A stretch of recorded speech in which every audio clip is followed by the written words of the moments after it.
Fala, turma do quinto ano, tudo beleza? Boas-vindas à nossa super revisão. Olha só, hoje a gente vai pegar toda aquela matéria que parece um bicho de 7 cabeças e transformar numa explicação super direta e visual. Perfeita para gabaritar as provas, hein? Então peguem aí os cadernos, ajustem o foco e bora lá para uma sessão de estudos épica. A gente vai viajar no tempo e explorar o mundo ao nosso redor e, de quebra, dar um pulo no espaço sideral.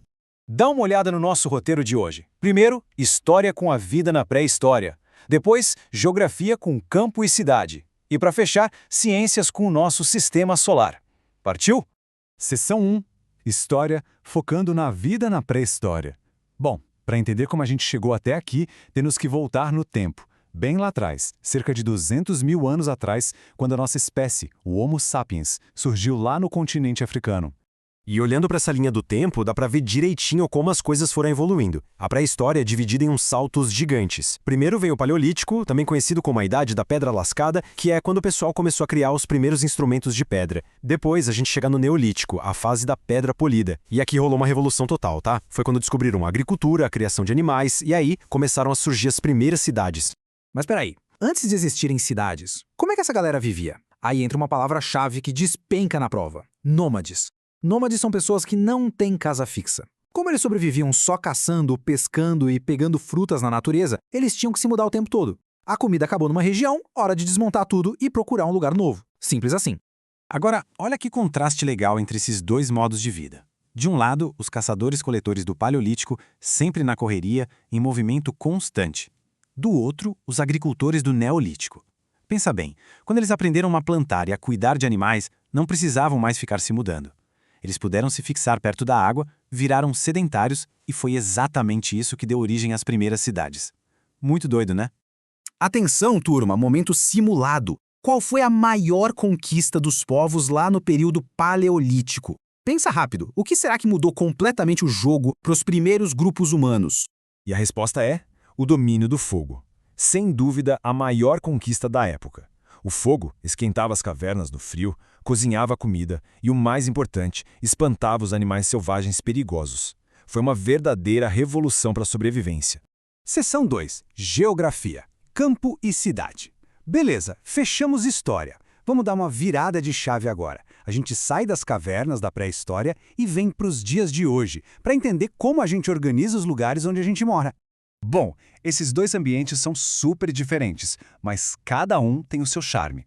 No campo, a nossa zona rural, a vida tem aquele ritmo mais calmo, sabe? Muito espaço verde, ar puro, casas mais distantes umas das outras, o foco ali é agricultura e pecuária.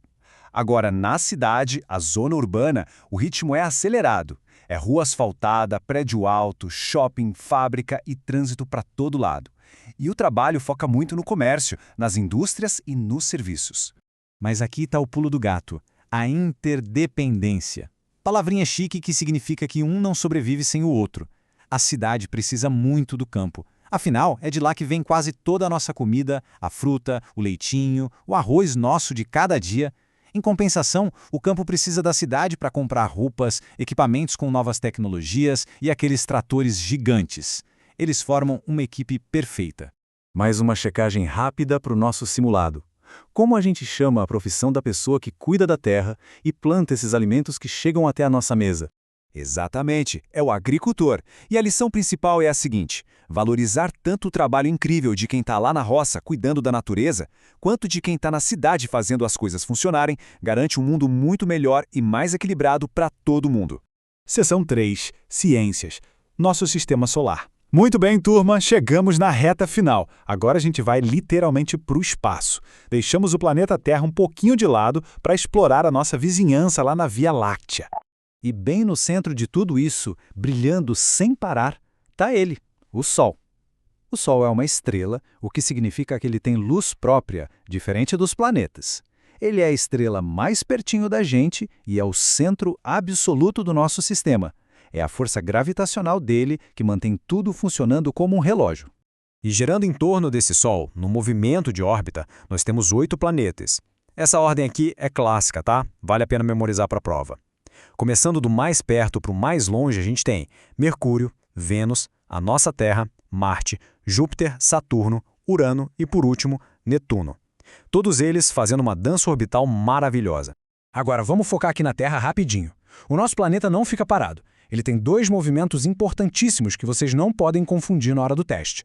A rotação é a Terra girando em torno do próprio eixo dela, igual um peão, e dura umas 24 horas.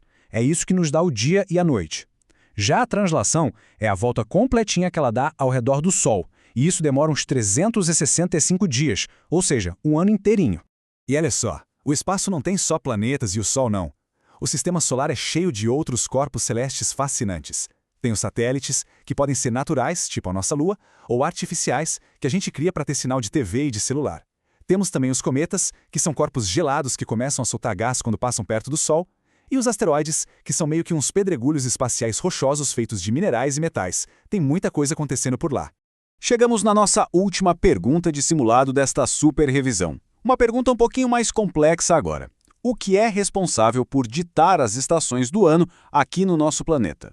A resposta é a inclinação sazonal da Terra. Acontece que a Terra não gira em pezinha perfeitamente reta, ela tem uma leve inclinação. Então, conforme ela faz aquele movimento de translação ao redor do Sol durante o ano, essa inclinação faz com que a luz bata de jeitos diferentes, criando a primavera, o verão, o outono e o inverno. Genial, né? E aí a gente e os animais temos que nos adaptar a essas mudanças de clima.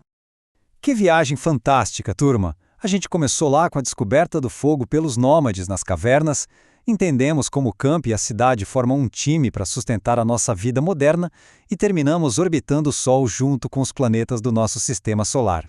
Com todo esse conhecimento fresquinho na memória, a pergunta que fica é: como essa base toda vai ajudar a garantir aquele notão na prova? Estudem com atenção, revisem esses pontos-chave e confiem no que aprenderam. Todo mundo aqui está super preparado. Vai dar tudo certo e arrasem nas provas.